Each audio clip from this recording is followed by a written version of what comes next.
Yo, what up? What up? What up? It is your man, Mr. Controversy.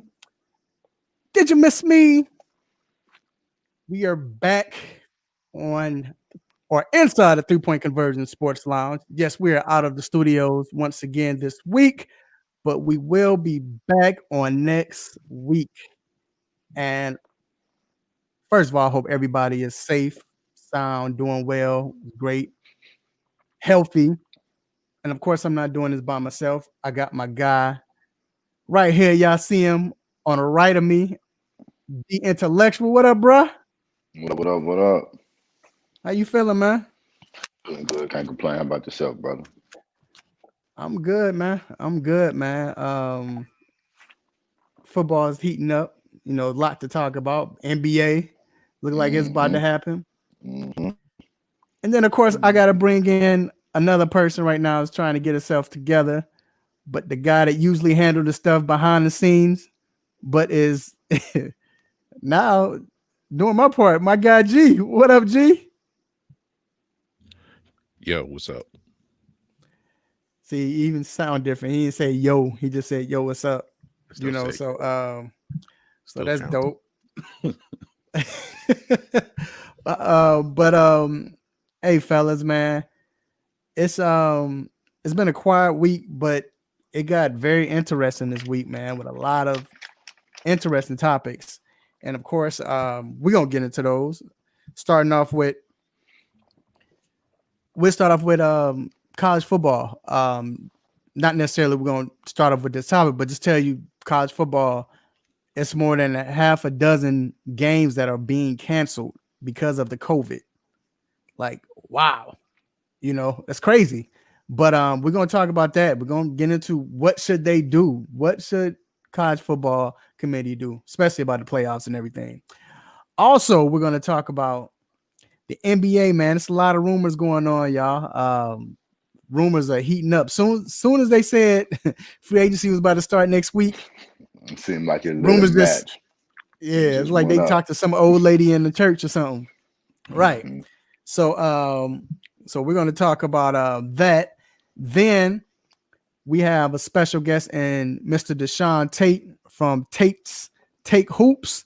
He's going to be here to talk NBA draft. So that's going to be interesting. We're going to find out what's going on with the Hawks, maybe LaMelo Ball. Who knows? Some more questions we have for him. And also we have Miss Corita Parks, reporter for the 3 Point Conversion and also from Double Take Sports. She's going to be in to talk about the Washington football team. So that's going to be interesting because as bad as they played, they're still in it. Like Right. in it for real. Right. They probably I in it mean, than any other team. the whole division in it. Yeah, That the whole whole. division in it, and they suck. So it's crazy. But we're gonna get into that, and then we got to talk about what's been buzzing on social media. Lamar Collar, who's the better quarterback? Lamar Collar. So we're gonna talk about that. And then of course we got Dr. Fowler coming in with Ask a Doc to talk about injuries going on that might affect your favorite teams or your fantasy team. So then we got quick hits, stop it, and so on. So hey man, let your family and friends know they can follow this link. Like once again, we're now on the radio today, but we will be back in the studios on Saturday. And hey y'all, it's time for these quick hits. G, you cue the music? No, I'm just kidding. So what we got first? Tiger Woods. Tiger Woods is 4 back, man. He's 4 back, 4 strokes back from the lead. He's at -5, and they, he had to resume play today because it was suspended, I guess, because of weather. I don't know why. Like, I mean, I know we're not in Augusta, but it didn't rain over here. But they blew the horn, they suspended play, and then he finished. I think he finished at the 9th hole yesterday. But today came up, he had a birdie, and so he's at -5. And the leader spot right now is Dustin Johnson. He's at 9. It's a 5-way lead at the top. But I want to ask you all, Tiger's 4 back. He didn't play well yesterday. He got bailed out because they had to suspend play. But him being 4 back going into a Friday, especially the fact that he's playing well now, he started off today playing well, and then he has to play again. Is that an advantage for him and any other golfer to come back and play? Like, even, you was playing bad yesterday, but they suspended play. Now you resume play. You're hot, and then you got another round. Do you think that's an advantage for the golfers? You say he got bailed out. I thought I read that this was one of his best first rounds at the Masters. And no, you talking about the first round. That was Thursday. We said Okay. I'm talking second. Okay. Yesterday he didn't play as well. He was, it wasn't like he played horrible, but he didn't play good enough to get to the point where he can take advantage of other people. No, it's just that he fell back. He fell back, I think, a spot. But it's like now, he started play today, and all of a sudden he gets the birdie in 9 holes. He gets the birdie. He's been playing well. Like, he's just been missing, but playing well. And now the fact that he gets to play another 18 holes again today while he's hot, while he's feeling good. Right. And you were asking, do it benefit the player when there's a him? break Yeah. reason? Do you think that's a good thing? I think sometimes it depends on the mood you in. Right. Like, and in this manner, it helped Tiger because Tiger wasn't playing well. But let's say you on fire, you don't want no break. You want to keep going and getting to it. But yesterday he did need that break, and that break may have helped him get into position of what he's gonna do today. It just depends on how you're playing. Right. And G, let me ask you, if he does win, if he's anywhere from 5 back, 5 or less, do you think he has a shot? Like, what is the furthest he can drop back in order to still have a shot on Sunday? If he's within 2 shots going into Sunday, he has a legit chance. Right now he's 4 back. I think he's going to have another. It doesn't have to be as great as Thursday, but it does have to be. I mean, he's got to get within striking distance going into Sunday, and I think that if he'll have a chance definitely, but it's going to be difficult. I'm saying this because for him, anybody would love to play 36 holes on a casual day, but for the professionals, that is a grind. And for a guy like him who is still dealing with various injuries, especially with the back, he may be feeling good, but this is going to be a lot today, for him to deal with. If he can get through it and he feels fine going into Sunday, he'll give himself a chance. But I can't say that it's automatic based on his history. And if he has to play 2 rounds today, or a round and a half or whatever, it's going to be a lot. So I don't know if he'll try to pace himself or he's going to go all out. I mean, he has a chance to win a 6th green jacket, even though I think they just get the same one. But He has a chance to do that and to add to the resume. So I think he's gonna go all out, but it's gonna be a grind because he's playing so much. Yeah, but he looks like he was so happy even when he had a chance to finish his hole yesterday. When he knew they was about to blow the horn, so he was shaking his head, smiling like, I ain't playing Said today. he looked happy. I'm gonna wait. Yeah, Looked he like was a little smiling, kid. laughing. He was If like, he I'm get gonna wait rest, till I mean, that can he only said, I'm help. gonna wait till tomorrow. Yeah, he's like, I'm gonna wait till tomorrow. But moving on, speaking of golf and the Masters, Lee Elder, the first black golfer to play at the Masters, has been selected as an honorary starter for the 2021 Masters, joining Gary Player and Jack Nicklaus. D, tell me, first, I ain't gonna lie. We're not on the air, so I can say that. First, I was like, oh, that's mighty white of them. But when I realized what was going on, I'm like, yo, that's dope. You know what I'm saying? That's a dope honor. Your thoughts on it, man? That's dope. He definitely deserves to get it. It's unfortunate it took this long, but everything comes along, especially the social climate we had. But it's great that they Right. did it. I'm not sure what the 2021 Masters is, why it's him, Jack, and Gary, or what it is, or what they're trying to trying to bring up for that. With Jack Nicklaus and Gary Player, they're always the honoree. So I'm guessing that from here on out, he will always be an honorary. I don't know for sure. I got to check that. Right. But Jack Nicklaus always and Gary Player, they've been. I think Gary was voted recently, but they've all each one they always start off the tee. They the first ones. Okay, well, if they make him there every year, then that's a big thing. Right. I gotta check into it. Yeah, right. They should. Moving on, the Miami Marlins are hiring Kim Ng. I don't know how you pronounce it. Is it Ng? Or I'm gonna just say NG as the. It might be Ing.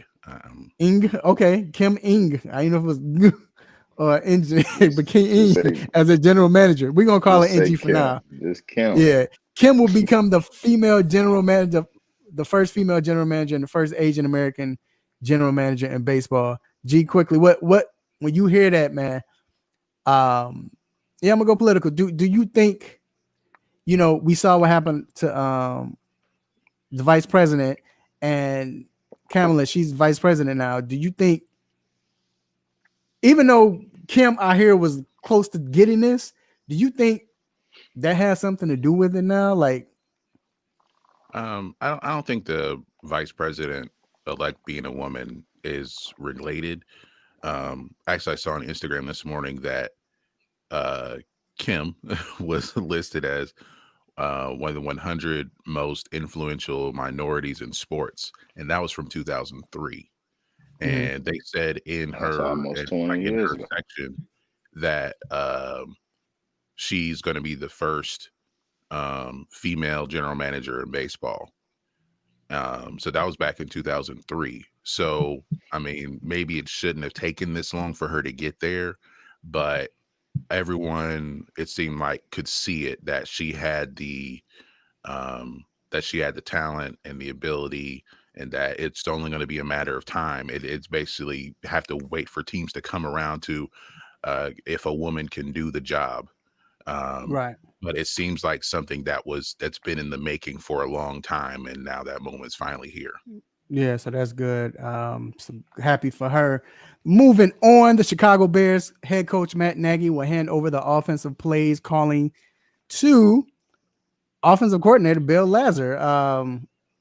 Nagy has been criticized for his play calling, since 2 years. Really been getting hit on since this season because it's been god awful.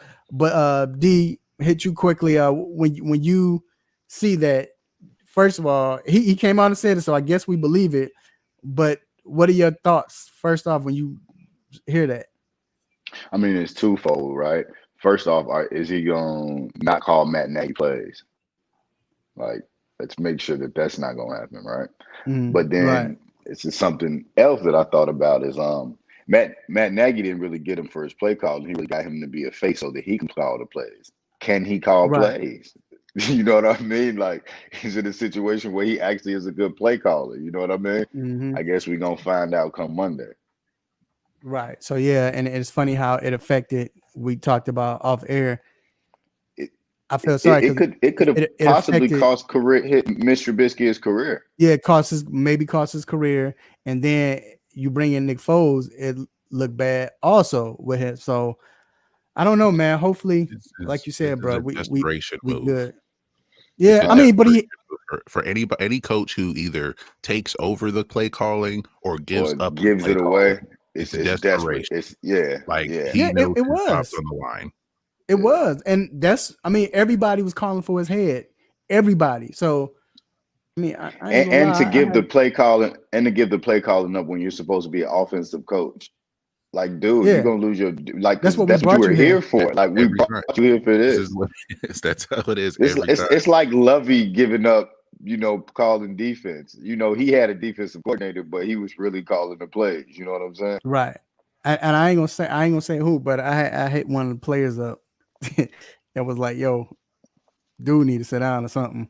I So mean, that's his job, yo. That's his job, right? Can't you think about it? Like, there's no way you can come back from that. Yeah, I don't like if the Bears sneak into the playoffs. Do you still bring Matt Nagy back? right. No, I don't know. Well, if the good thing is if this works, and we got to move on. But if this works, then the fact that he did this, you bring him back, because if it works and he's still coaching the team and they go into the playoffs, then you just not a call. Just don't call the plays. You just coach the team. You know what I'm saying? That's your job anyway. So, but last but not least, it's fitting we talk about Chicago Bears. Last but not least, the Green Bay Packers legend and Hall of Fame running back Paul Hornung, deemed the Golden Boy, has passed away. He passed away on Friday at the age of 84. He is the only player to win a Heisman Trophy with a losing record. I think Notre Dame was like 2-10. I think that was a record. That's not a losing record. That is a ridiculous. Like, that is. But get this, like 3 games. Huh? They won. Yeah, I know, right? I know, right? But yeah, but all right, ladies and gentlemen, we're gonna take a quick break, and we're gonna come back and we're gonna talk about this NBA because this is getting very interesting. We'll be right back.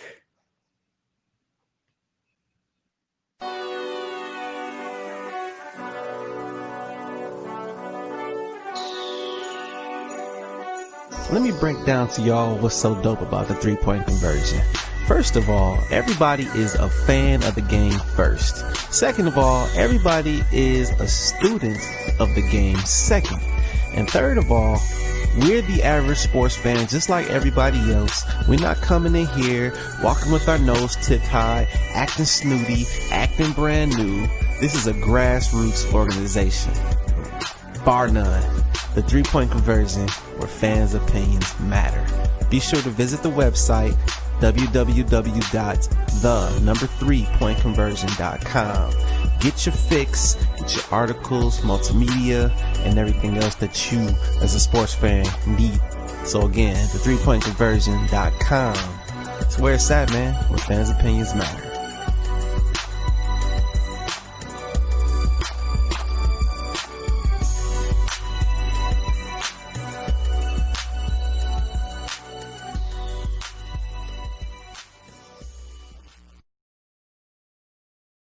What's up? This is Vince Carter. You're listening to the 3-Point Conversion. Check it out.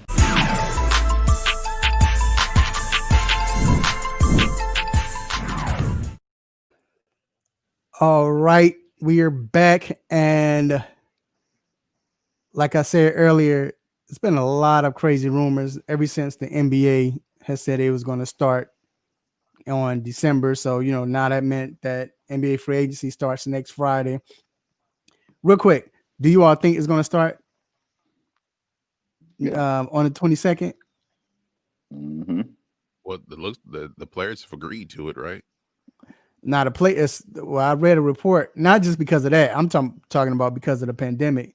But it's been reported that some of the players some of them wanted to wait till January. Some did. True.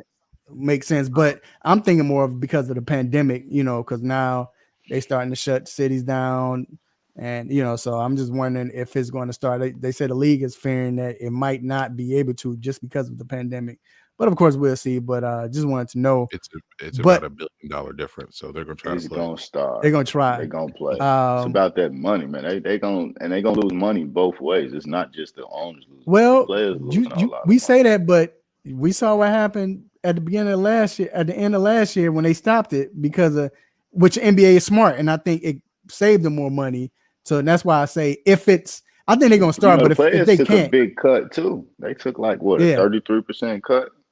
right? But No, I'm saying if it's they like can't, it's like a 25% that's Yeah, been put in 25. escrow, so they'll get it later. right? But yeah, but either or, man, it's been a lot of rumors going on. I definitely want to start off with Atlanta, with hometown.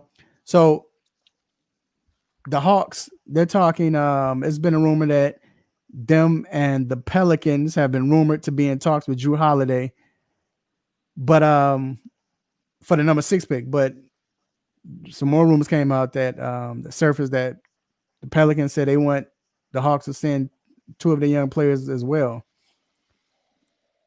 The Hawks, I don't think is going to do that.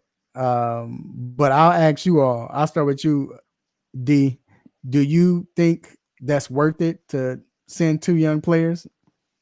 It depends on With the a 6 couple picks? of things. It depends on a couple of things. It depends on who the young players are. And it also depends on whether or not Drew Holiday gonna sign an extension. But so what's also gonna go with that is there's still more that has to go with that because salary got to match up. So who else you gonna send out? You gonna send out a big salary, 2 young players, and the number 6 pick just for Drew Holiday, and probably they would have. I mean, would have to give up something, right? Like that's a lot for Drew Holiday, and I'm not saying he could because he actually could be great for them, but it's gonna really, really, really depend on who those 2 young players are. But then, like I say, that still don't match up because if you do the 6 pick and 2 young players, how the money match up? So you got to put another player in there, right? Right. So you think they should? You think they should? If so, if Drew says he's signing, you think they should sign him with the other player, if they and give up the young players? It depends on who those young players are. Come on, you already know who the young player is going to be. It's either going to be Cam or DeAndre is going to be one of them, if not both. No, I would give up one, and depending on who that one is, still, you know what I'm saying? Like they need a player like Drew Holiday back there with Trae Young. Right. You know G, what I'm how saying? you feel? If it's how you say for the 6 pick and 2 young players, I mean, I don't think it's worth it. Drew Holiday doesn't make the Hawks a contender or I mean, maybe a playoff team right away, but Maybe. yeah, maybe. What? I mean, you know, have you looked at the roster, right? The only other person who would be on the roster over the age of 25 is Dwayne Dedmon. There are no adults on that team, and I don't think getting one more adult is going to be enough to take him. I mean, he was the only adult. He was the only adult in the room last year, wasn't he? It's gonna take more, and then you're kind of depend. It does depend on who those 2 young players are.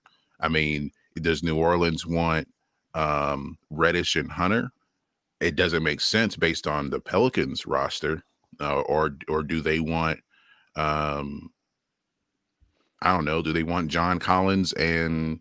No, what? He ain't going out. There'll have to be some kind of. There'll have to be something like kind of sacrifice, but it might not really be worth it for either team. There has to be more to this package, for it to be a chance of something happening. This is what I say. I don't think you don't give your 2 young players like your potential, not for Drew Holiday, and you don't know if he's gonna sign. I'm with D. If he signs, I think they become a playoff team just because of experience. They have another scorer. They have someone else who can.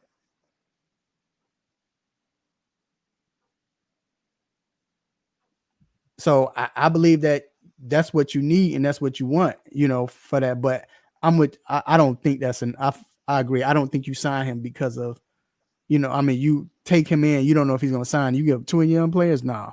But let's move on to Russ. So with Russ, we've been hearing that what Russ said. They say Russ went out. He came out and said he went out, and that's been reported that that's what he said. So first, it came out that it was because of the team, because he don't believe where the team is going. But then you start hearing other rumors from the 4-letter network and other places saying that Russ said he don't want to play with Harden anymore. Do you all believe that? And if so, why is that? Go ahead, D. No, I don't believe it. They didn't look bad last year. Russ didn't seem like he had an attitude. It didn't seem like it was a problem. I think it's more so the direction that the organization is going in. You know what I mean? Like, he don't know. Like, new coach, new GM, people opting out. They don't have no center. Like, you know, he probably like, hey, I tried that 1 year. This is not really regular basketball. You know what I'm saying? So now they actually got to reload because now they're not playing like D'Antoni basketball, right? So they got to try to go out and do this and do that. And what is their roster even gonna look like next year? So he learning to play with new people and all this. Like, he don't know the direction that's going on. I think it has nothing to do with James Harden. Right. So, and I'm sorry, let me say this too. And he don't have no loyalty to them. He only been there for 1 season. He not like James Harden. He been there for 8 years, all NBA, All-Star game, MVP. He ain't got no loyalty to them.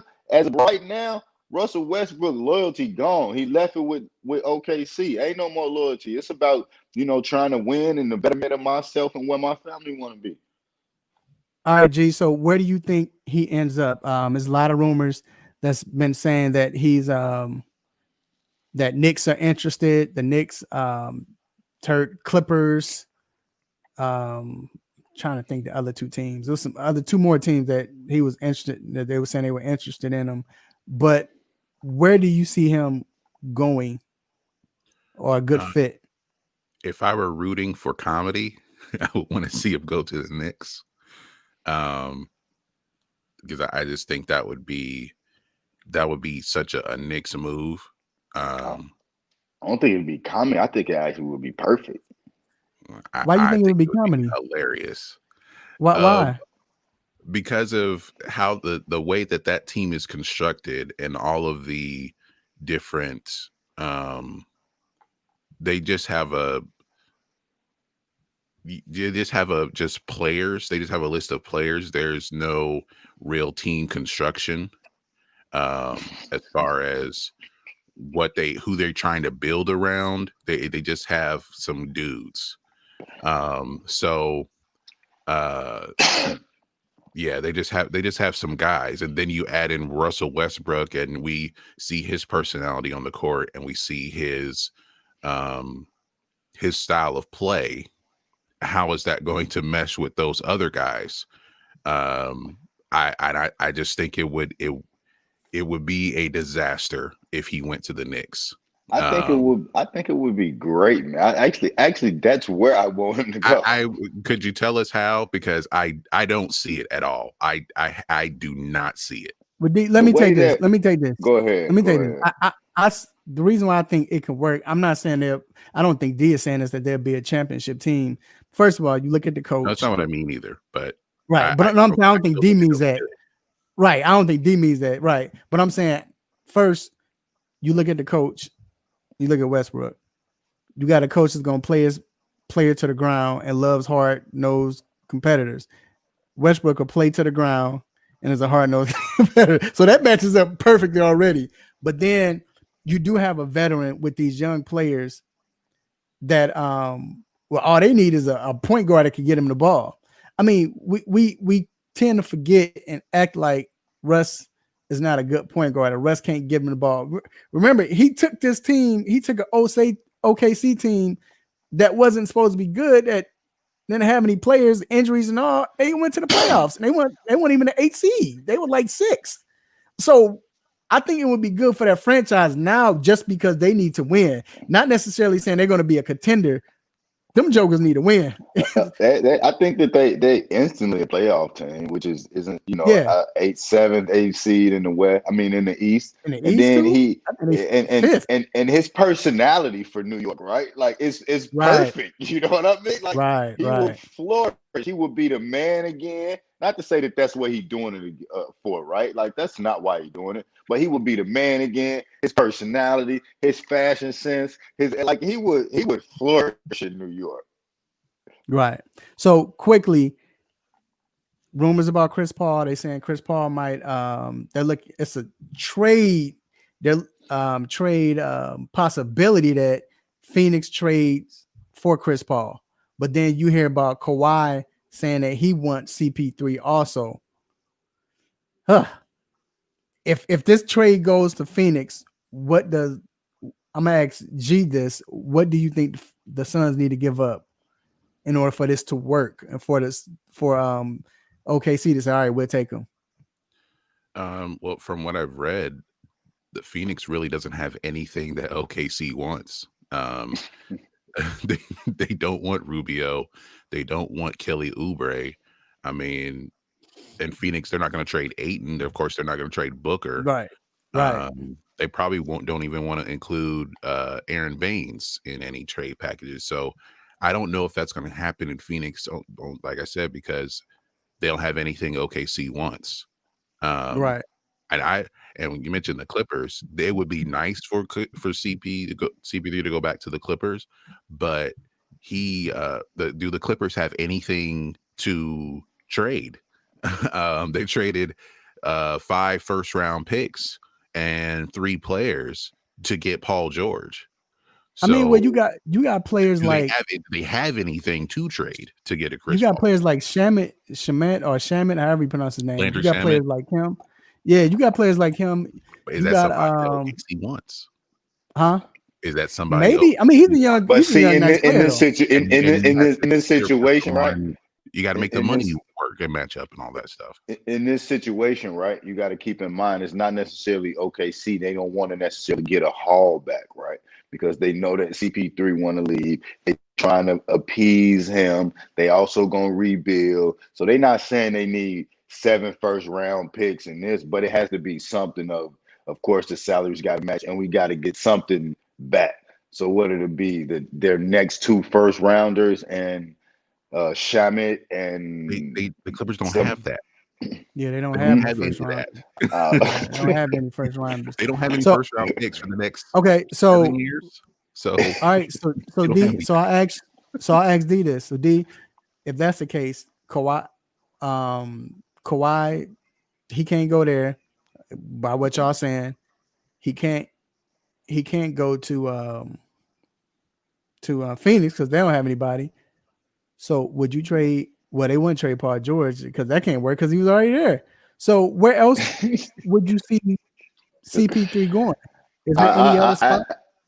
Actually, I mean, it's going to also be where CP3 wants to go because they're going to try to get him a deal to where he want to go. And I could see him wanting to go to the Clippers, and they just going to have to figure it out. It's going to be Patrick Beverly and something, get a third team involved or something. That's probably the more likely scenario for me, them getting a third team involved. Yeah, because they're going to have to. And it can work like that, especially with Phoenix or Clippers. Yeah, and that's a good point. So where would you want to see him go? Another team should look at is because I think towards the end of the season during the finals it came up, but then it kind of went away. But I think Milwaukee is still a possibility. There's someone that could be they need a point guard. But who would they give up? And they get Eric Bledsoe. And Eric Bledsoe could be part of the packet, and he's played for he hasn't played for Oklahoma City, but that's the kind of player that Milwaukee. Eric Bledsoe, a first round pick, and somebody else, Sterling Brown, to throw in to make the money match.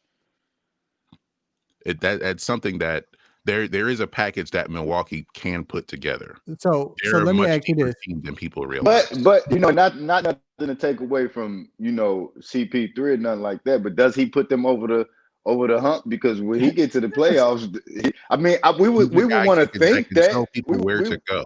we When would they want to needed think that. Milwaukee needed a guy who could get his own shot, and that guy was just when Giannis got hurt, it was just Middleton, and Bledsoe didn't play all that well, and everyone else they're guys who can play off the ball, but they need a guy who can direct the offense, and that's where they missed a Malcolm Brogdon, and that's where they Well, we and know George he get to the Hill finals, is but not exactly that.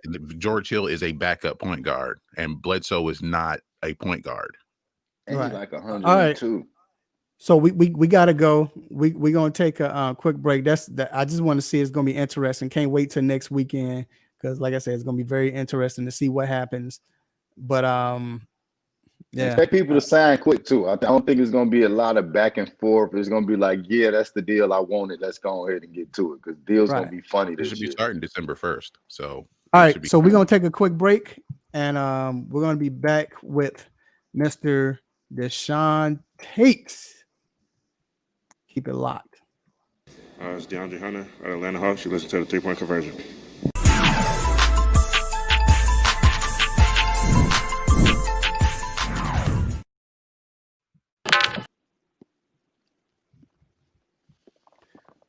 All right. So we got my man, special guest, the guy that knows Mr. Basketball. I call him this best in the business, and I'm not talking about best in social media. I'm not talking about best in radio. I'm best in the business. I promise you, in the next 5 to 10 years, this guy, I wouldn't be surprised if he have his own magazine and his own show on national TV, radio. This is my guy. Nobody knows it better than him. It's Mr. Deshaun Tate from Tate's Take Sports. I'm sorry, Tate's Take Hoops. My bad, Deshaun. What up, Deshaun?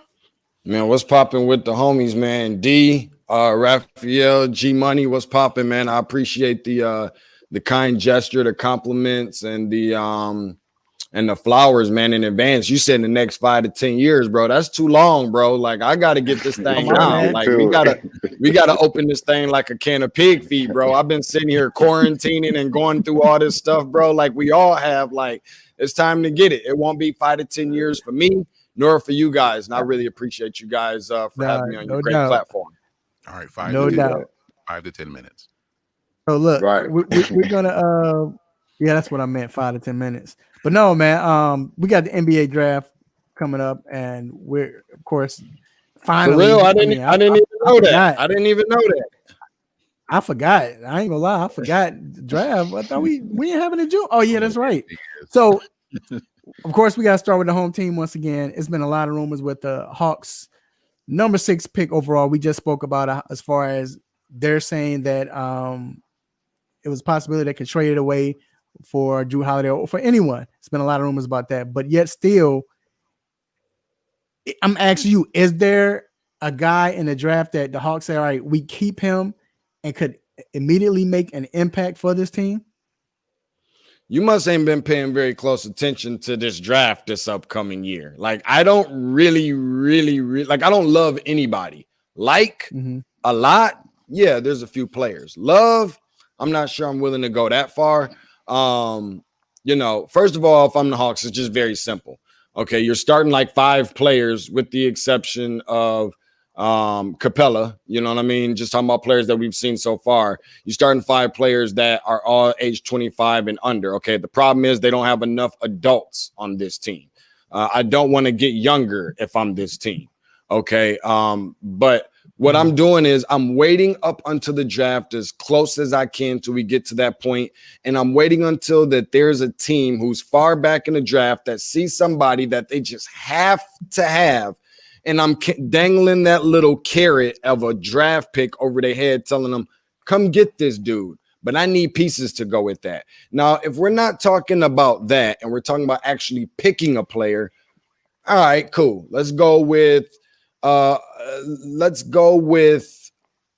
filling the need first. something that you have to have. One of the worst defensive teams in the NBA. That's Isaac Okoro. Okay. That's where you have to go if you're this team. You feel that need, somebody that can play 3 positions, maybe 4, especially in a small ball situation of what we have right now in the NBA. Okay. He's physical. McEachern High School, they won a lot. Everybody's going to show love to Sharif Cooper, who's going to be a freshman at Auburn. But if you know as well as I know that this guy is a guy that already knows the culture and he's been the heart and soul of that team since high school, let alone Auburn and in the NBA, they need somebody with maybe not necessarily that voice, but that dog mentality. Let me just say this real quick.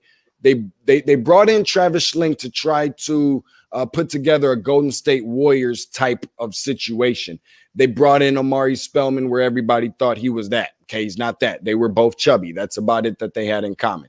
But he didn't have that Draymond Green factor in him, that dog. You have to be born with that. That's not something you can teach. Isaac Okoro has that, and I think he, with the bite, not the bark, but with the bite, he can be that Draymond Green piece and fill the need on defense. Now, if they don't do that, then I think that's where you go. Tyrese Halliburton from Iowa State, backing up Trey off the bench, a big guard in the mode of kind of like a Penny, not saying he's going to be as good as him, but definitely within his playing style.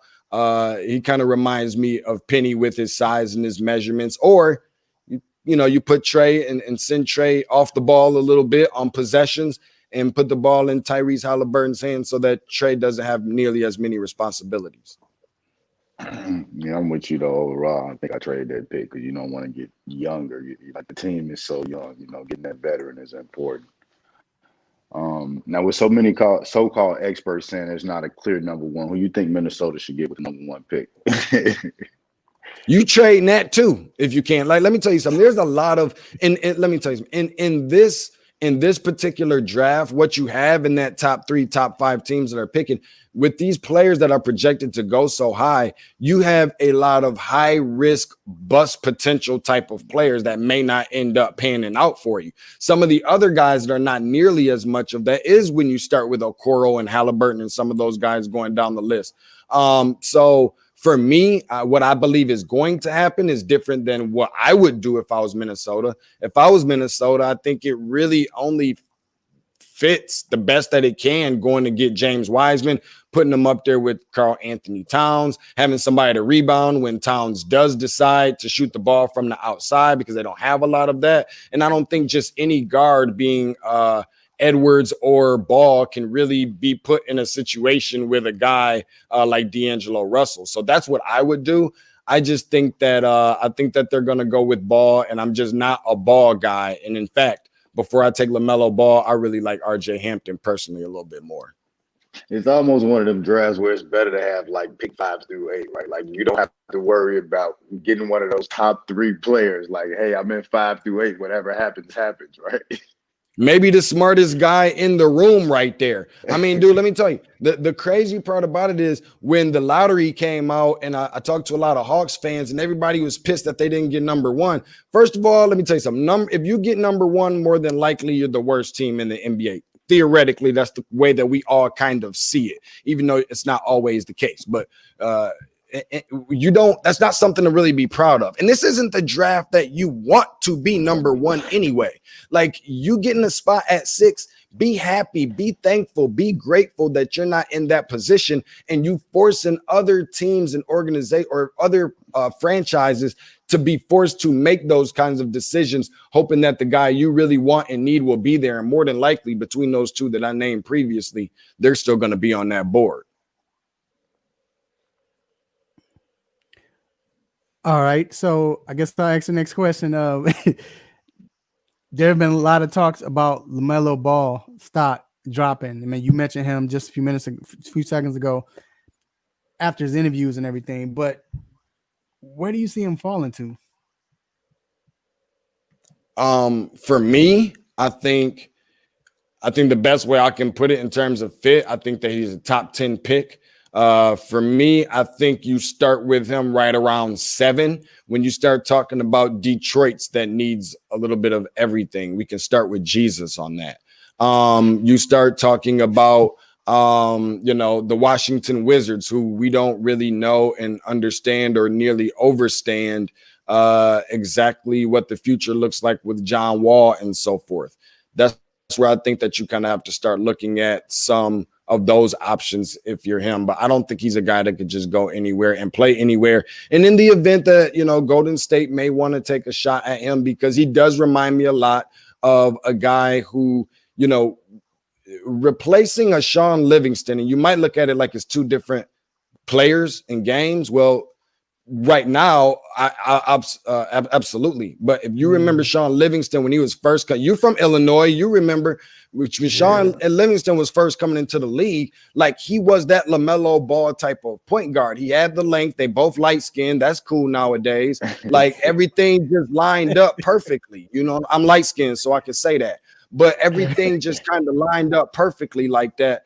And I think that they had some similar skill sets when you start talking about the court vision, the length, and just the ball handling ability and all those type of things. I think that it's very comparable. I hadn't even thought about that comparison. That's actually a perfect comparison. That's what I'm here for, boy. That's what they brought me up in here, cuz say he the best in the business. So who you think is that player or players that's not getting all of the buzz was probably going to be one of the best players in the draft? I don't know, man. I think it's a couple of them. I mean, we talked about Okoro because you know what you're going to get, and he's a coachable kid, and he knows who he is and all that stuff. Halliburton as well. But I just think that I don't know if I can necessarily say a guy that's going to be like an NBA All-Star, first team NBA All, whatever like that. Ashton Higgins, who's at Kentucky, who was originally from Georgia. I liked him a lot from a defensive standpoint. Doesn't have to have the ball in his hands in terms of scoring all the time, and he knows how to run a team. Talking about running teams, I'm very confident that a 4-year player who scored almost 2,000 points in college at Oregon, being Peyton Pritchard, is one of them as well. Zeke Naji did all the heavy lifting to me. Everybody talks about Josh Green and Nico Mannion, but I think for Arizona, the most consistent guy was Najee. Kyra Lewis might be the best offensive player out of Alabama that's going to take place in this draft, if I'm just being honest.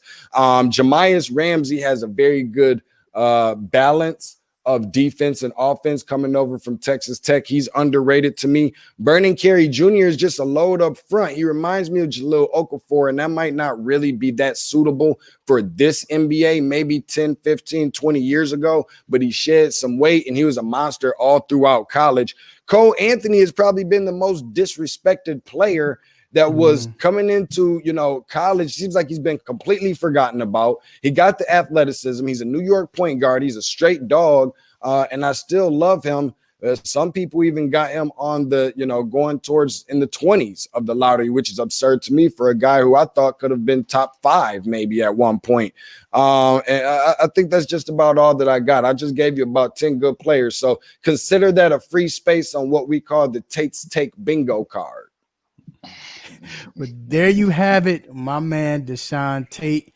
Definitely appreciate you, man. Once again, you see on the ticker, and if you're listening to it as a podcast, follow him at Tate's TATE Take TAKE Hoops, and you can follow him on Twitter and Instagram. We appreciate it, Deshaun, man. Definitely gonna have you back in a couple of weeks. You be safe and have a great day, bro. Man, I appreciate y'all boys, and keep doing your thing, man. Keep hustling. Many blessings to y'all, and I hope your families are well in a minute. Thank you. No problem. All right, we're going to take a quick break, and we will be right back. This is Omar Miller, and you're watching the 3-Point Conversion.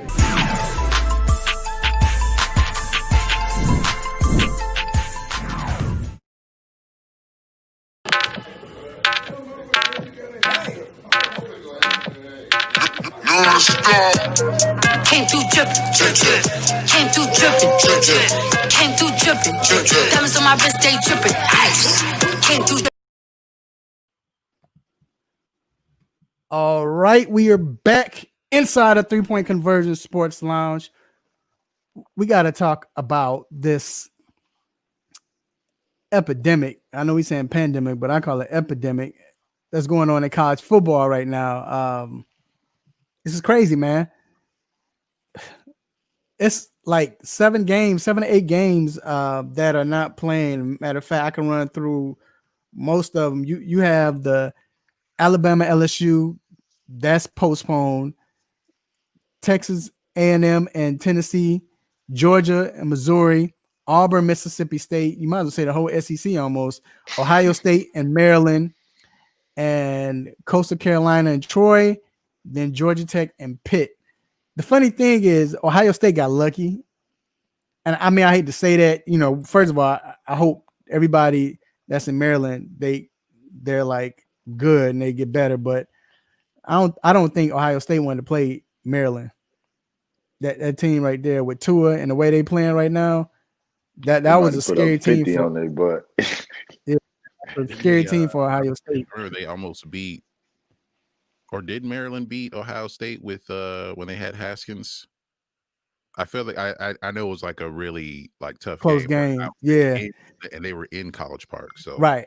And this is with Tua. Tua been playing well. Yeah, right, Tua's been playing well. Didn't he get down last week? Yeah, he played well, right. But either or, you got these games going on, man. They're missing all these games.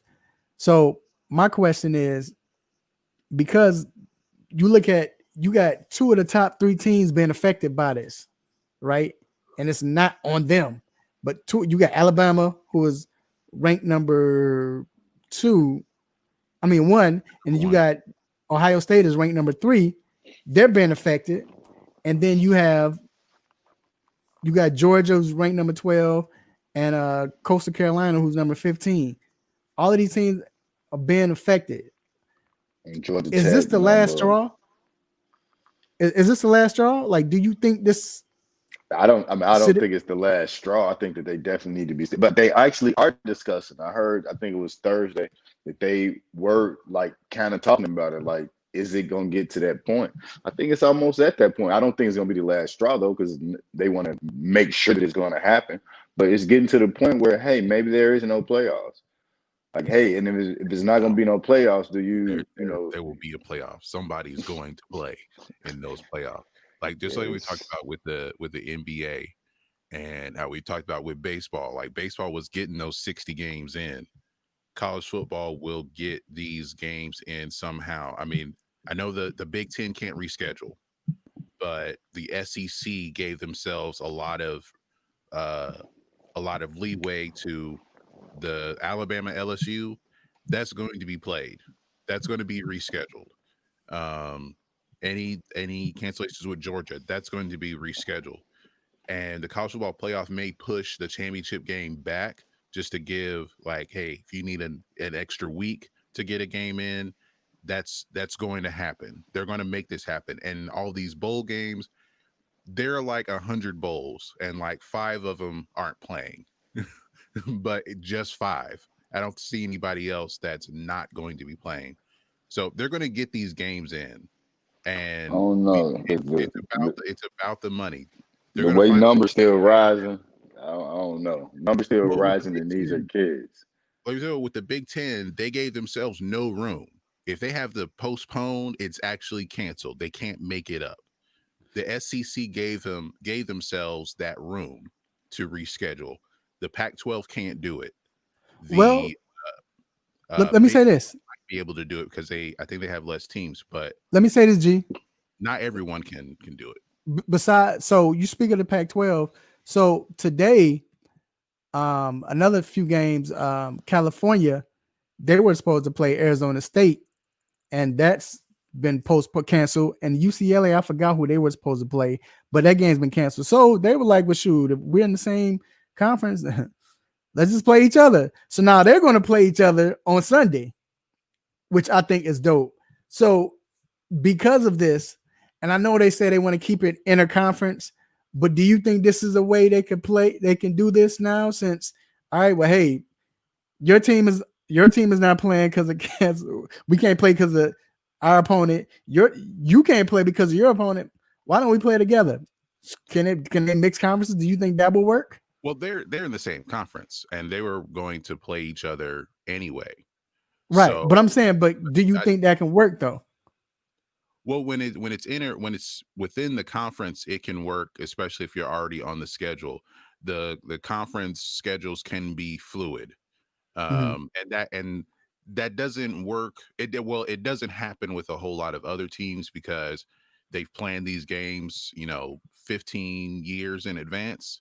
But we've seen it a couple times where I think with Houston, they tried 5 different times to get a game in, and I can't remember who they're playing. I think it might have been like Tulane, but that Tulane game was scheduled at the last minute because Houston's previous opponent had an outbreak and they couldn't play. So some schools can do that to where it's fluid, to where, okay, we can't play our game, you can't play yours, but we're ready to play. If you're ready to play, we can play, tomorrow. So it works with Cal and UCLA because they're in the same conference. They're going to play each other anyway.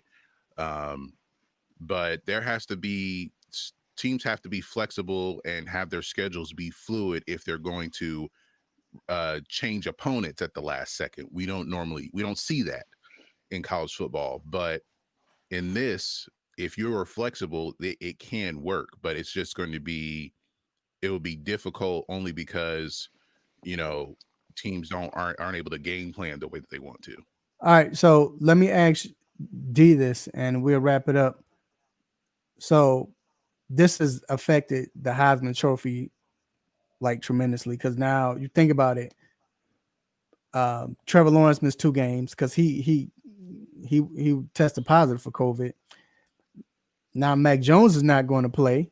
Some were saying he was the favorite because of what's going on.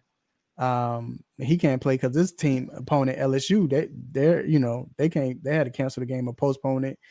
And now you have Justin Fields. They can't make that game up. So with that being said,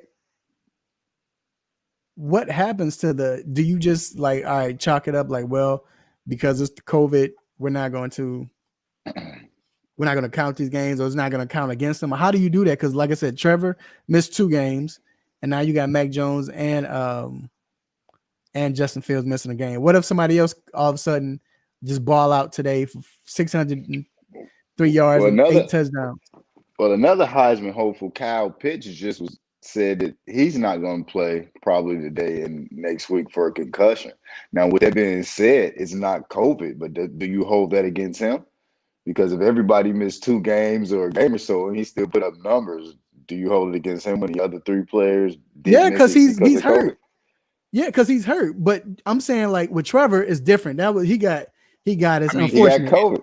It would still affect Trevor Lawrence, and he was at the Notre Dame game, which I don't understand. Right. Well, he was good though. He was good as far as, because it had been like the 10 days. But I'm saying with Justin Fields, he didn't get COVID. Well, Mac Jones didn't get COVID. If you're missing games because of injury, that's part of the game. I mean, yeah. So I think but COVID is part of the game too now. Right. So it does hurt Trevor Lawrence. It does hurt Trevor Lawrence. Right. I understand Trevor Jones, Lawrence. It doesn't because that game is going to be rescheduled. So that game can still be played. So it probably Justin Fields, Mac Jones, really. Right. Okay. It may hurt Justin Fields because he may end up playing 4 games. Yeah, he can't play. Right. But with Mac Jones, just because of he's played. But what if he played 4 games and he has 2,300 yards passing, 19 touchdowns and an interception? I mean, he'll be a finalist. Right. I just think it's But is Ohio State horrible. going to be in the playoff at 4-0? No. But look, this is horrible that it's affecting everyone. I hate that it's affecting everyone like this, especially if you didn't catch it and you're not affected by it. But yes, you're not affected by the COVID in your body yourself, but you can't play because somebody else's team is affected. So that's messed up. But look, like you said though, G, your team 4-0. Ohio State probably was going to be in the playoffs, but because of COVID, they 4-0 and they can't go to the playoffs. Right. It's messed up. It's not right. It's not fair. But hey, we'll see. But look, we're gonna take a quick break, man. We're about to get into the stop it segment when we come back, and we got more sports for y'all. So we're gonna take a quick break, and we'll be right back. What's up, y'all? This is Damian Wilson, linebackers, Kansas City Chiefs. And shout out 3-point conversion.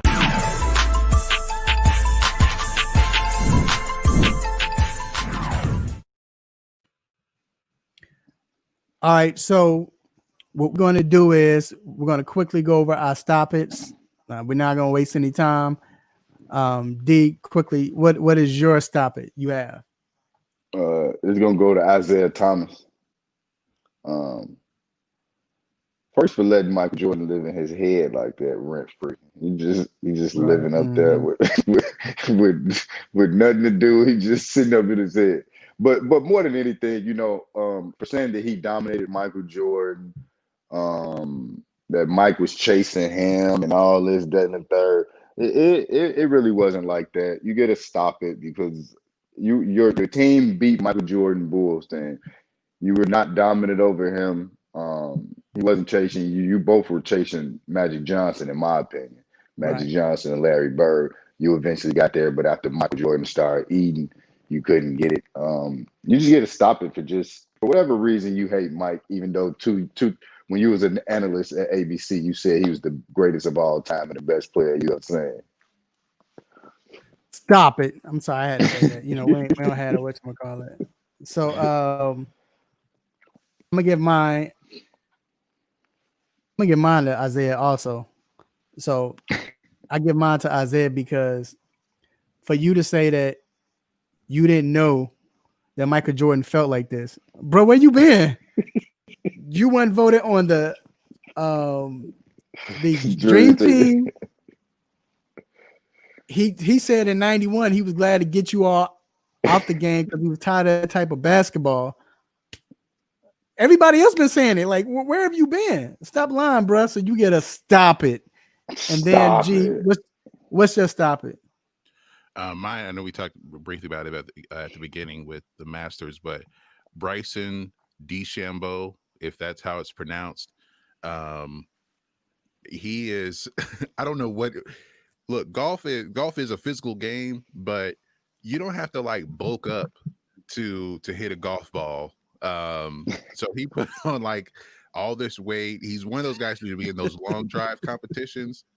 He's like, oh, I'm gonna shoot under 5 every day, and the ball keeps getting lost because no one knows where it is. He's hitting it into trees. He barely made the cut. He might have COVID, and he's out there like, dude, go home.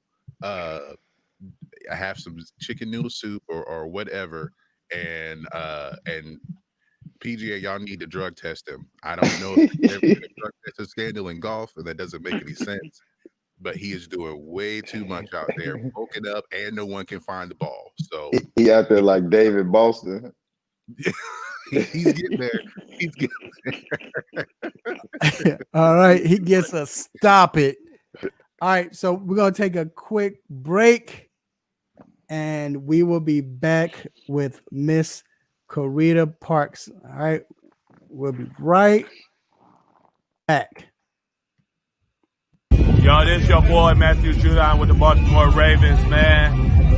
Check out the 3-point conversion. Y'all know what it is. Y'all already know.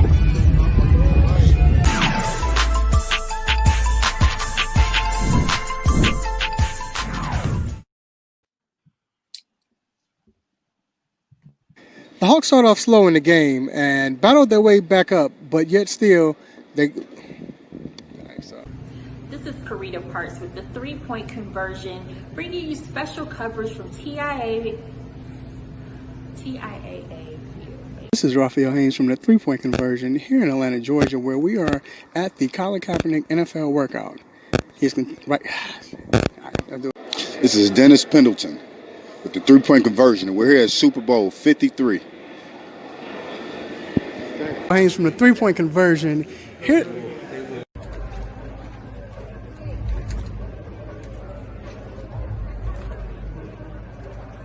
And I think it's the quickest way for him getting back to becoming a head coach. You played shortstop, girl. This is Dennis Pendleton with the 3-point conversion. We're here at Super Bowl 53. We had a lot of press conferences today, talked to players, and here's some of the coverage of what we did today. kind of. Dwayne Haskins was looking for redemption after a rough debut earlier in the season. Haskins went out with an angel. This is the second of a back-to-back where the Hawks were blown out. The Hawks are now 1-8 in that game. All right, we are back inside the 3-point conversion sports lounge. And like I said before, that's how it is. We got to get G in on next time. But I don't make mistakes. Man, making those mistakes midway. Oh, you got to start all over. Yep. But yeah, so but none other, y'all heard her, Miss Corita Parks. Thanks for having me.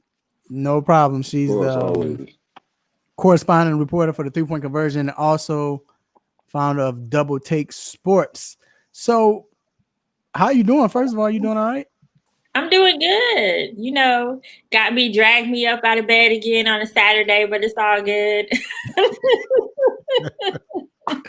Hey, this is for a good cause because it is a lot of questions going on, not only with the NFC East division, but just the Washington football team.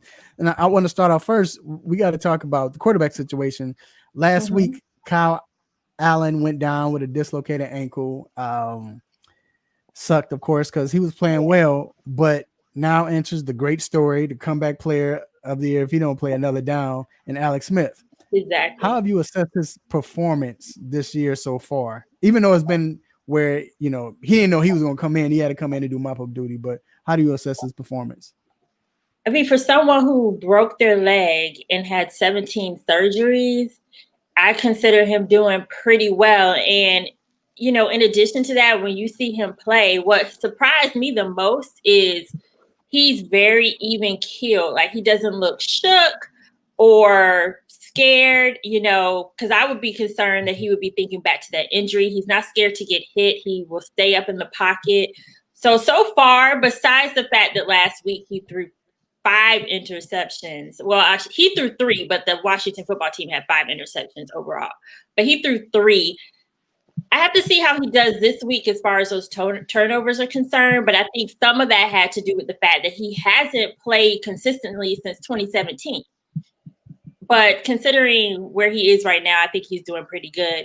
And there was also definitely a difference in how the offense moved. He was able to get the offense down the field. He brought them back. Like, there was a comeback. So he was able to move the offense, which we haven't seen a lot this season. Now that he is the quarterback, do you think he can lead Washington to the division, or do you think they'd be better off bringing Dwayne Haskins back? You know, we would love to see Dwayne, but at this point, I'm just like, let it go. It's too much up and down with his career, yanking him in and out. At this point, they need to figure out if they want to let Dwayne go or trade him, but his trade value is probably down. At this point, I think you should just stick with Alex Smith. Now, what I will say is if it gets to a point where they feel like they're not going to be able to win the division, they may try to bring Dwayne Haskins back in. What do they call it? Like garbage time in the game. I would say garbage time in the season. We might see him then. But I think that they should just stick with Alex Smith at this point. You need some consistency. They've had 3 quarterbacks this year. 3 quarterbacks. So wait, I gotta ask this, because now, you know, it's been reports they've been saying that he hasn't Dwayne Haskins been studying more. He's been in the, you know, meetings, active. Do you think is that more of, all right, this is what I should have been doing, this is what I need to do, or is it more of like, I should have been doing this, I'm trying to do this because I know I got a chance to play? Well, I think it's a little bit of both, honestly. It's probably some of him knowing that that's what he should have been doing, but then he may still see an opportunity to play. Because, honestly, there is an opportunity in a sense because he went to number 3 quarterback.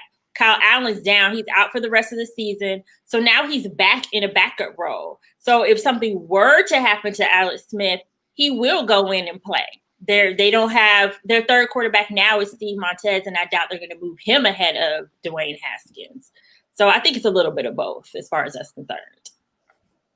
All right. So, but I do want to ask you, we look at this team and they're in this playoff hunt, and I don't know. I wonder if this defense is like talented. They've been playing well as a whole, but the defensive line, they're probably one of the most talented defensive line, and they have the most depth in this position. But why can't they stop the run? What do you think the problem is? So with the defensive line, you have that Alabama wall that was supposed to be holding up. And so far, it's not holding up. And by Alabama wall, I'm talking about Tim Settle, Jonathan Allen, Deron Payne. It's not holding up so far. I mean, offensive lines are clearly opening up holes for their run game. But there's also a problem in the backfield with the linebackers. If you listen to Coach Rivera this week, he stressed how the linebackers have to play better and how they're still trying to gel. So I think that having some issues in the backfield with the linebackers still trying to find their rhythm together has also factored into Washington not being able to stop the run. But that's an interesting challenge for them to have, like you said, with all of the talent that they do have on that defensive line. So we've seen other areas improve throughout the season. So hopefully that they are aware that that's a problem. So hopefully we see some improvement as they go into the game with the Lions, because you can't let teams that are not even passing often when they play running often. When they play Washington, you see them run more. I mean, the Giants had 166 yards on the ground without Saquon Barkley. So we'll have to see how they do going forward, but they are aware that it is a problem. And hopefully we do see some better play from the linebackers and the defensive line. Now, other than quarterback, what area you think is most important if they're going to make a run at the division? The offense in general. I mean, the offense has not consistently been moving the ball well. Antonio Gibson, we've seen him. He's a new rookie running back. We've seen him improve over the weeks, and he's actually the top rusher on the team right now, but they need to find some consistency in that run game, and I haven't seen much of that yet. Also, they haven't been taking a lot of shots down the field. Last week with Alex Smith, we did see more of that. He hit Terry McLaurin for 68 yards. That turned into a touchdown. And then also, we're seeing Cam Sims emerge as a legit second wide receiver threat. So I think that that's going to help them move the ball down the field more. But they really have to move the ball and also reduce the turnovers. They had 5 in the one game, but before that, Kyle Allen had about 3 or 4 himself across the games that he played. So you can't give the ball to the other team and expect to win. So those are the couple things that are hindering them offensively, and that's where I'm seeing most of the issues as far as if they want to get into the playoffs. But let's just be realistic. Okay. Where Washington is right now in the NFC East, just in the NFC playoff picture, they got a long way. They got a mountain to climb to make it into the playoffs. Now, the NFC East division is still viable because the Eagles are 3-4, I believe. 3-4. 3-4-1, I think. 3-4-1, maybe. They're game and a half back. Okay, yeah. Yeah, so all of them horrible. Yeah, so no, that's so. And we'll close with this. Do you think they win this division? Ooh, put me on the spot with that one. I will give them a slightly better chance with Alex Smith because of his veteran presence. If he reduces the turnovers, he had 325 passing yards last week. So that's pretty outstanding. If he can reduce the turnovers, we may see the team did respond better to Alex Smith. I will say that. So I give them a slightly better opportunity with Alex Smith moving them ahead. But I still think that's a struggle as well. However, the NFC East division is terrible. Yeah, with Philly and Dallas up there, I mean, they might be able to make a run. All they got to do is win 2 in a row. Right. So, yeah. Let's see. Games. But we definitely thank Miss Karita Parks for coming in and giving us that knowledge. And once again, you see on the ticker, if you're listening to listen to this as a podcast, you can follow her at Karita C. Parks on Twitter and Instagram. All right. We thank you so much for coming on, Karita, and we can't wait to have you back. All right. Thank you. Good to see you Thank you all. for waking up. Thank you for waking up. All right, so we're gonna take a quick break, y'all. And let me tell you what we're talking about next. We're talking who's better, Lamar Jackson or Kyler Murray right now. That's the hot question right now. So we're gonna talk about that when we come back. Be right back. What's up, everybody? It's Adam Richmond, and you are listening to 3 Point Conversion because you clearly have excellent taste.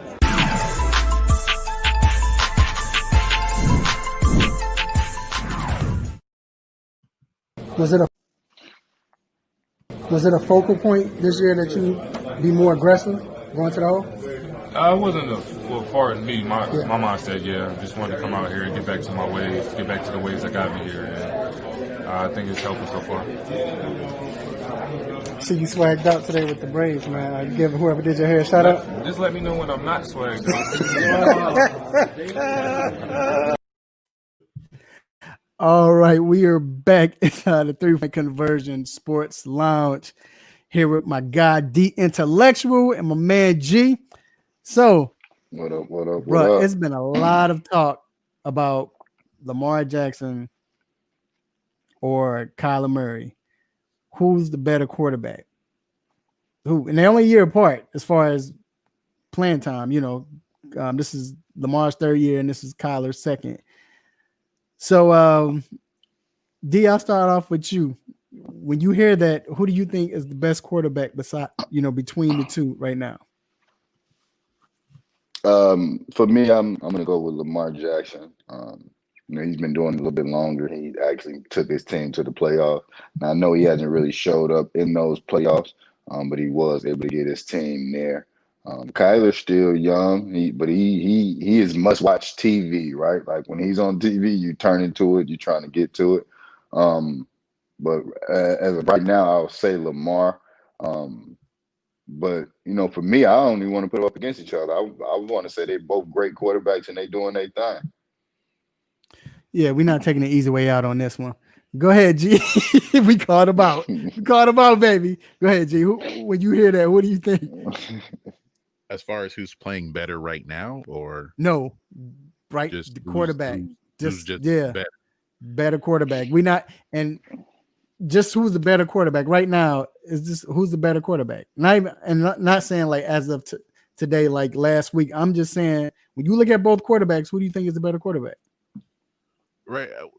I mean, I'd have to say Kyler Murray, only because we see the progression of him getting better, not only as a passer. That I think that was really the main concern because of his size. But he's been able to handle that. I think with Lamar Jackson, he's being handcuffed by his own offensive coordinator, honestly. But I think the way that who's better overall, I would have to say Kyler Murray. And in some cases, I feel like it might be kind of a forced conversation, only because people are comparing. I see a lot of people comparing the stats between what Kyler Murray's doing right now compared to what Lamar Jackson did last year. They are different players, but I think that, and I know a lot of people may not agree with that they're different players, but I think that the way that Kyler Murray is playing right now, it seems like he's able to do just a little bit more than Lamar right now. Well, I'm gonna tell you why I think it's a fair question, because like D said, Lamar took his team to the playoffs last year, and I guess you could say part of the first year. But and he won it was MVP the second too. Yeah, he won MVP. It was the second year, right? But then we see Kyler Murray in his second year right now playing just as well. Same difference. So for me, I think you can say here's the thing, like you stated, Lamar, he don't have the weapons.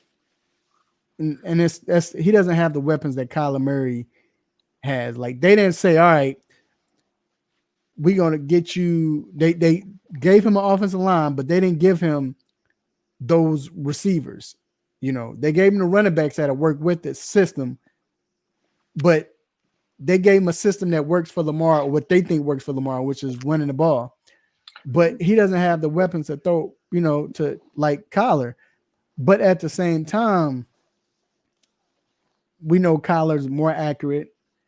The question is them running the ball. Like it's crazy, man, because we all know Lamar has always been the best running back since he's entered the league. I mean, best running quarterback.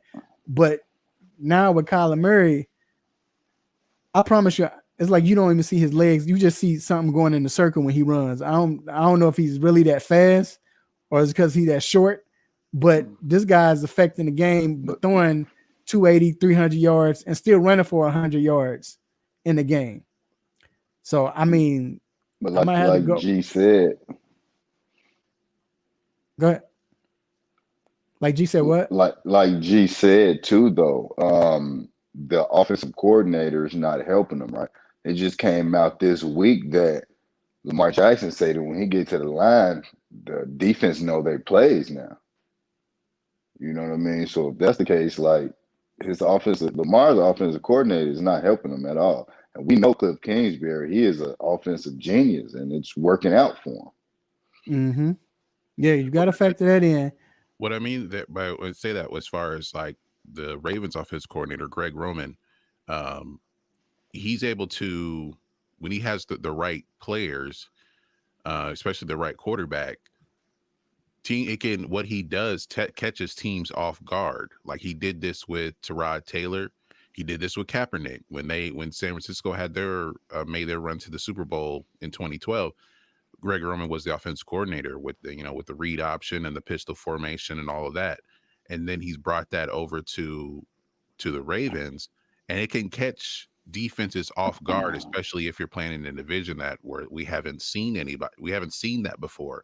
But now in year 3, if you're not expanding the offense, if you're not putting in new wrinkles and you're running the same stuff, like you said, teams are going to look at what you have and like, okay, we know what play this is.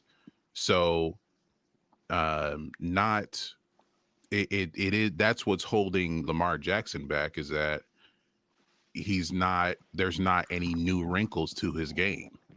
And while with Kyler Murray, there's an abundance of things that he can do right now.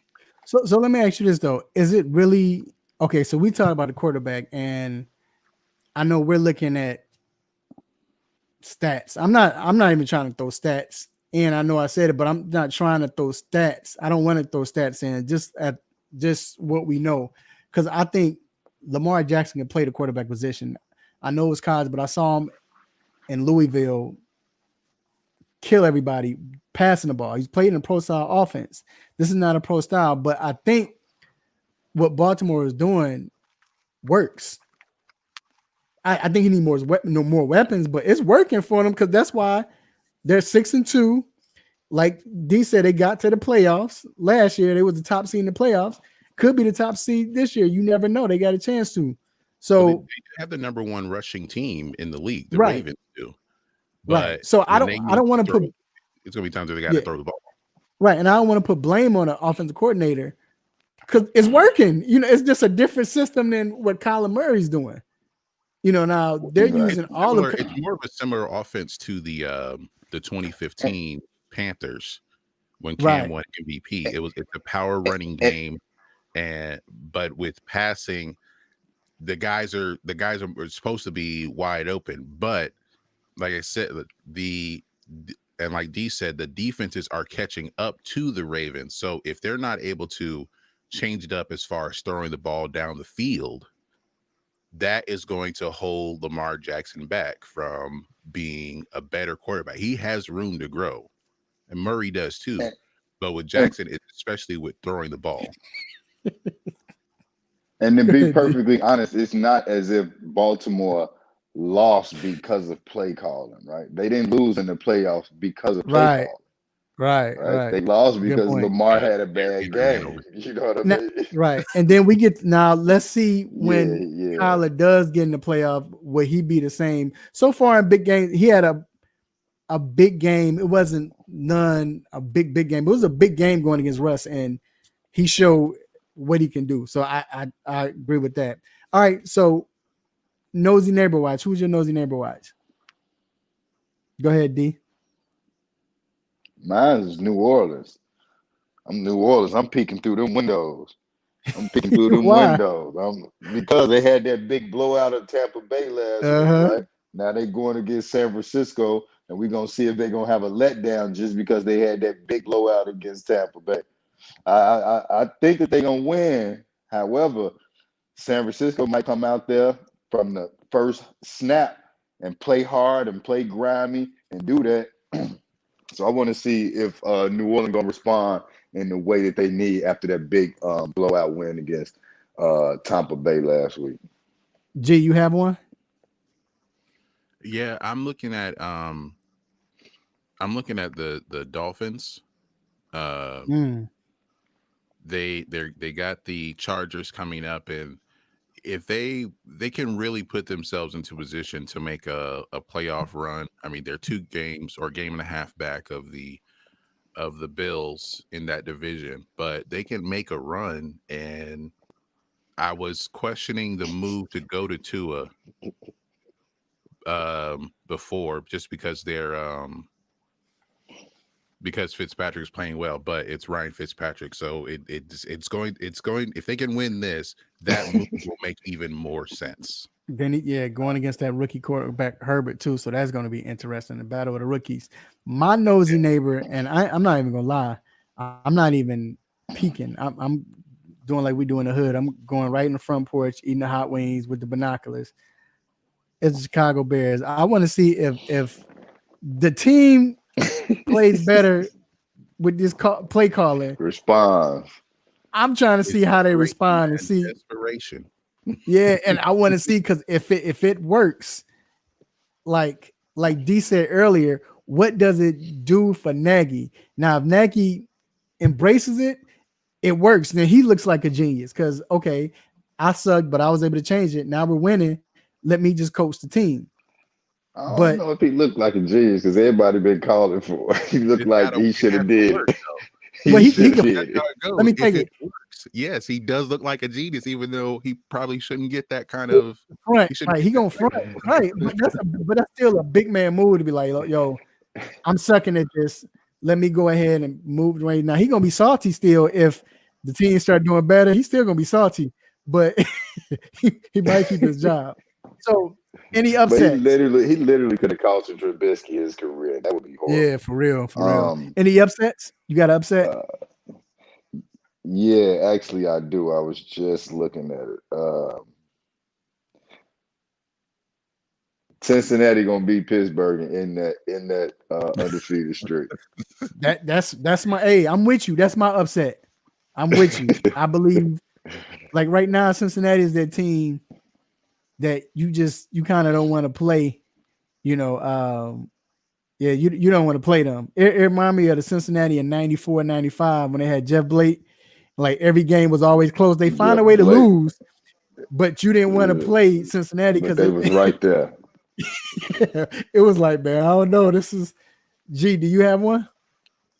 I'm kind of with y'all, because the Bengals they've been playing. They've been finding ways to lose, but they've been playing with a lot of confidence. And like Joe Burrow he's not lacking for that. No. If I had to pick another one, I would. I don't know. The Broncos over the Raiders. Like the Broncos, they're not good. They are not good at all. Right. But it's a division game, and they can mess around and win at the very end, like when they beat the Chargers the other week. So I think the Broncos can mess around and beat the Raiders. And one game I would consider, just because somehow, no matter how good the Seahawks may look, when they play the Rams or the Cardinals, they can mess around and lose those games, and they got the Rams this week, so It's a that's divisional another game, yeah. possible upset. Another one I'm looking at is Arizona over Buffalo. Oh, somebody just said that too. I'm looking That's not at an upset. Why is that an upset? Arizona's 5-3. I don't think that's an upset. Only one game. The Bills have a better record, and you know Yeah.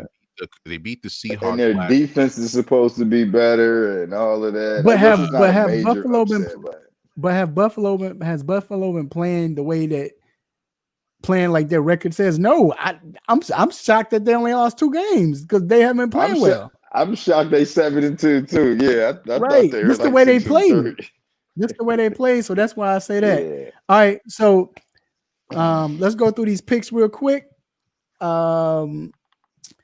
So we see, who do we have first? We have, man, you know, we was stretching, but because it's the game of the weakness, Philly and Say what? Giants. The Philly and Giants, but this is that who's worse almost, but who do you see winning this game? I'm gonna go to I go to G. I know. I go to G with this. Philly and Giants. I never believed in Daniel Jones. I don't know if Devontae Freeman's going to play. I forgot he was on the team. So I'm just going to go with the Eagles because they lead the division, and this is a game they're supposed to win. I know it could go either way, but they should win this game. I picked the Giants, even though I think the Philly's gonna win, but I picked the Giants. I think that win last week gave them some confidence. Because to be real, the Giants defense been playing well, and they've been in every game. Every game they lost, they've been in. Dallas, Chicago, Tampa Bay. You know, they've had a chance to win the game. Go ahead, D. I pick them too because they should have beat them last time. Right. Like they literally gave the game up the last game. They tripped the game up with Daniel Jones, but yeah, right. So but that's what I'm saying. All right. So next game, Seattle versus the LA Rams. D, you go first. Who you have? I love Seattle and their offense, and you know what Russ do and all of that, but their defense is terrible, dude. and based on what the Rams didn't do last week, I think that they come back this week on a mission and try to beat Seattle. So I'm gonna go with the Rams for that reason. Okay, I'm gonna go with Seattle. That was an embarrassing loss. The thing is, they gotta have to do something with their defense. Now we know Dunlap should be playing this week, but they have to do something defensively, or they will lose. But I have Seattle winning this game. G, who do you have? I know. I'm gonna go back with Seattle. And the reason being is because the defensive coordinator been blitzing more these last 2 weeks, and I think he's gonna blitz Goff off his feet. I think that I know I said the Rams can mess around and win this game, and they really can. They have the number 2 overall defense as far as yards allowed, but Seattle, I think they have like the number 3 offense. I think that they're going to score enough points. And like I said, if they can figure out the 6 plays Sean McVay runs, then I think they'll have a bit of an easier time. I mean, they'll probably still give up 28 points, but I think they'll score like 34. So there you go. Okay. All right. So the next, Baltimore, New England. I guess I'll go first quickly. I have Baltimore. I want to say New England because this is that type of game where you know who you have to stop, and you know Belichick is the best when it comes to that. But I just don't think New England has enough, even though I think their confidence is high now. So, that's a tough one. But I'm gonna go Baltimore. I'm gonna go with the easy way out. Go ahead, G. What do you have? I'm gonna pick New England for this one. I think the Patriots have figured out something on offense. As far as Jacoby Meyer and I can't remember the other receiver's name, Damiere Byrd. So I think they figured something out as far as playing without Edelman for the near future. So I think they'll be able to score some points. All right. I'm gonna go with New England also. I think they're gonna make it a Belichick type of game. He know what he needs to do, which is keep Lamar grounded. And if he can keep him grounded, Lamar hasn't been as accurate this year, so he gonna make him have to pass the ball.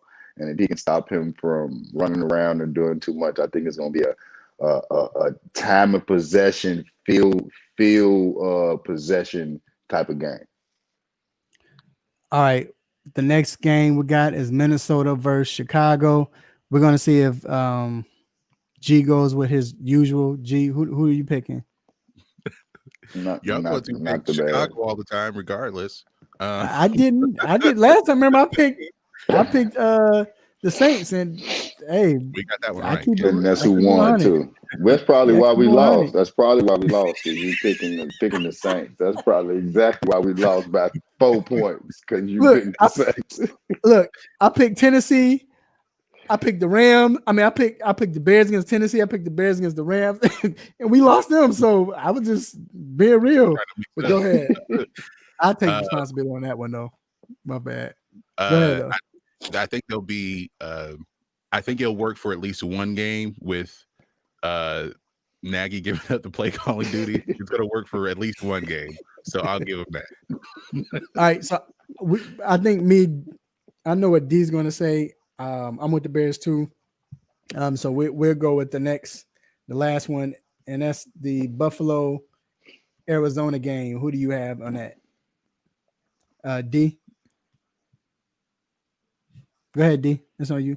Buffalo, Arizona. I think Arizona. I'm going with Arizona. I think Arizona I think Kyler Murray is gonna run all over them and have that, because that defense has been very suspect this year. I know that they 7-2, but their defense has not been what they was last year.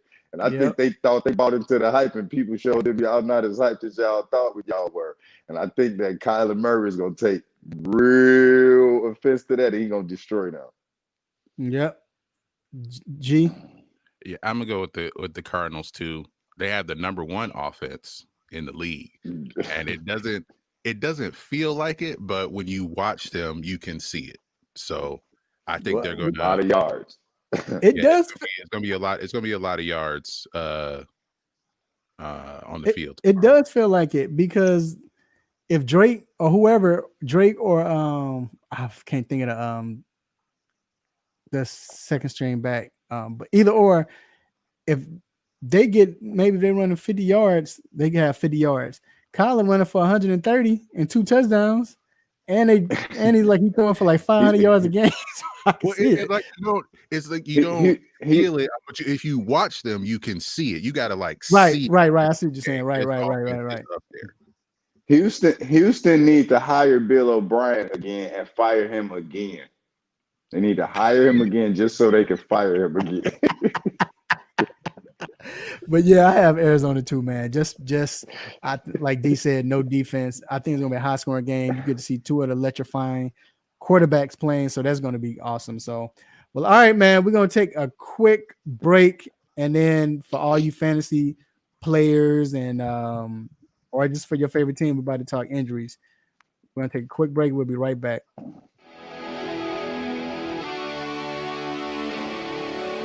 Have a sports injury? Need to see an orthopedic doctor?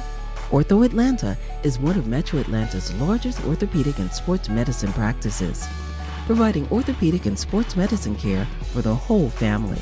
With 37 physicians and 14 offices, the practice provides the highest level of care for injury of muscles, joints, bones, and spine. Ortho Atlanta offers convenient access to a full range of musculoskeletal surgeons and specialists. Ortho Atlanta also offers on-site physical therapy, pain management care, MRI imaging, and workers' compensation care. The Ortho Atlanta Surgery Centers in Austell and Fayetteville provide cost-effective, same-day surgical procedures in an accredited outpatient center. Hip, knee, shoulder, back pain? Ortho Atlanta has you covered with specialists in all areas. Same-day appointments, orthopedic care for the whole family. Ortho Atlanta, Atlanta's choice for orthopedic and sports medicine care. Learn more at www.orthoatlanta.com.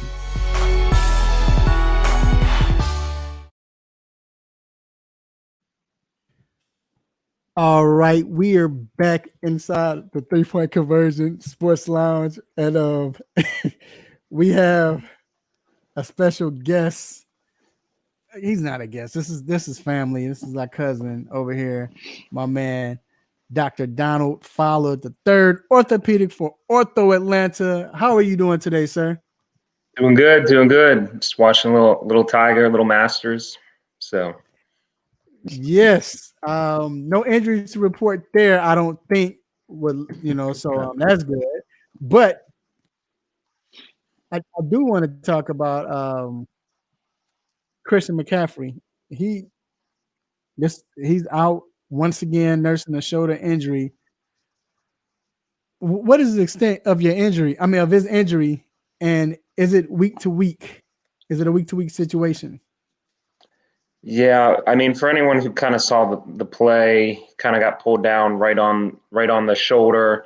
Sounds like an AC joint injury. That's the most that I've heard. And he went and got a second opinion, which seemed a little odd for an AC joint injury because they're pretty straightforward. Usually just need a little time and rest.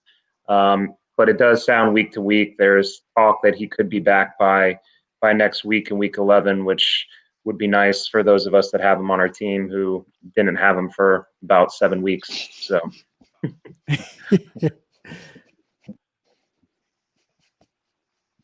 ID. Now, watching the football team, quarterback Kyle Allen, he suffered a dislocated ankle. How long will he be out? What's the biggest difference between his injury and Dak's? Yeah, I think there's like a jinx for playing quarterback for the Washington football team. I mean, even going back to Joe Theismann with the crazy leg injuries, and obviously Alex Smith. Good to see him back. Obviously, I hate to see it at the expense of Kyle Allen, but it sounds like in Kyle Allen's case, in a way, it was more truly of a dislocation, as less much of a fracture. In Dak's case, I think it was a little bit higher up than the ankle, so just a little different when you're talking about what you need to heal. When you're talking about dislocation, it's actually more soft tissue and ligaments and less about the bone. So I think both of them should be back by next year when you're talking about both Dak and Kyle Allen. Just Kyle Allen's was closer to the actual ankle joint itself and less of a fracture. All right.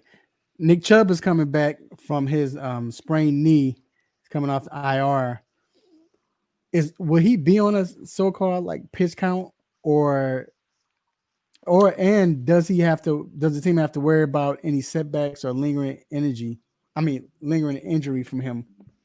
Yeah, no, I don't think they need to worry about any setbacks. It seems like they, if anything, went overly cautious and given him enough time to rest. He's been apparently practicing now out of a brace, which tells me he must feel pretty comfortable. And they said he checked all the boxes. So I think he'll be out there. You kind of talk about a snap count or number of reps. I mean, he and Kareem Hunt were already kind of splitting the backfield to a degree anyway, even before he got hurt. So I think it's basically going to allow him to keep him out there as much as they want because they're kind of 1A, 1B when they're both healthy anyway. So now Chris Carson has the foot injury.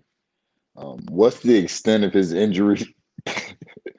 And because it's the foot, does he have to be out until he's 100%? Yeah, I mean, again, they called it a midfoot sprain. You never heard that, what we talked about before, that bad word Liz Frank used, which can be a much longer injury, a more severe kind of midfoot injury. So I mean, this one is week to week, but that whole Seattle backfield's pretty much a mess. So I wouldn't start anybody on the Seattle's backfield this week if you're talking about from a fantasy perspective, because I really don't know who's going to have the ball.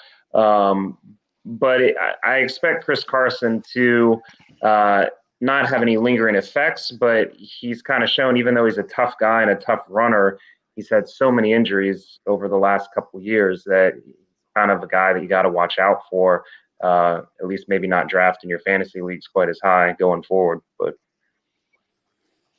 all Now, right. like when we There you have it. Oh, go ahead. about Go ahead, that, B.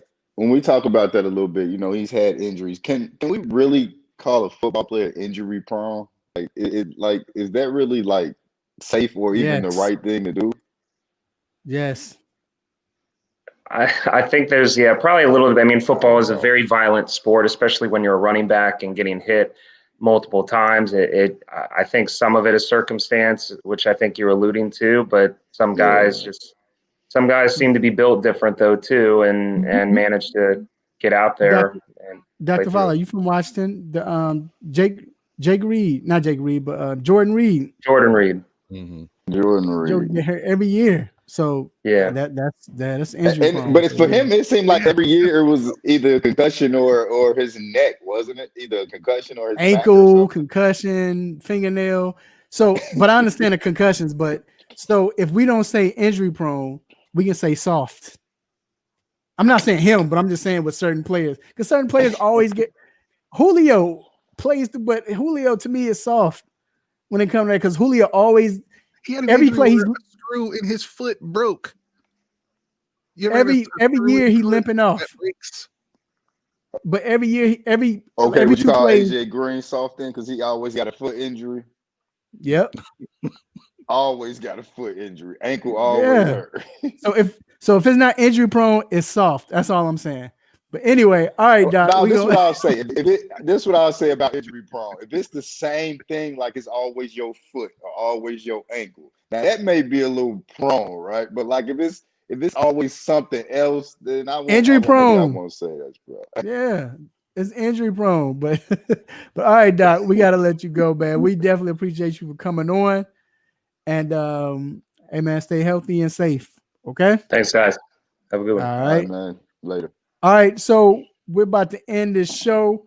G just cued the music. If you can't hear it, it might be something wrong with your system. But we hear the music. Definitely and something wrong with your system. Right. Let me move with you on beat now. But I want to shout out Almighty God for giving us this platform, giving me this platform to do what I do, say what I say, to make you upset, mad, happy, want to get me to stop it button. I appreciate it, God. I want to thank our sponsors, Ortho Atlanta. I want to thank our guest, Dr. Fowler III. I want to thank Karita Parks. I also want to thank Deshaun Tate. And I want to thank G. Appreciate you, G. G, you got anything to say? You let me talk? What? What day? Because you usually say, "Oh, no, just play." Go ahead. No, you good? Go ahead. I'm good. Good to link up with you guys this morning. Yeah, no doubt. D. This the pandemic. This the pandemic special. You get to talk, G. I just want to thank all friends and family, everybody always tuning in, man. Appreciate y'all for always letting us entertain y'all every on Saturday morning. Y'all always tuning in. Y'all always keep us on our toes, and we just want to thank y'all for always being there for us. Of course. I want to thank first everybody who watched with us. Antoine, Smitty. I want to thank who else? Mike Turpo. I want to thank Jason, Vince.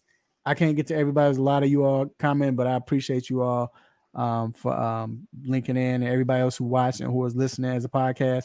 Also, I want to thank my beautiful wife, lovely children, aunties, uncles, cousins, nieces, nephew, brothers and sister, grandparents, in-laws, play cousins. Hey, love on family. Let them know that you love them. Let them be able to hear it and feel the love. Also, be safe this weekend. Eat good, eat great. Watch some sports. Big fight tonight we didn't get into, but the fight with Crawford and Brooke, since Ken Brooke is fighting. That's gonna be a big fight tonight on the 4-letter network, which is crazy. No pay-per-view, and this is a big fight. It's gonna be a good fight. But I definitely appreciate everyone else, man. Until next weekend, same time, same show, same crazy host, same sports nonsense. Will you miss me? We out. Peace. Peace.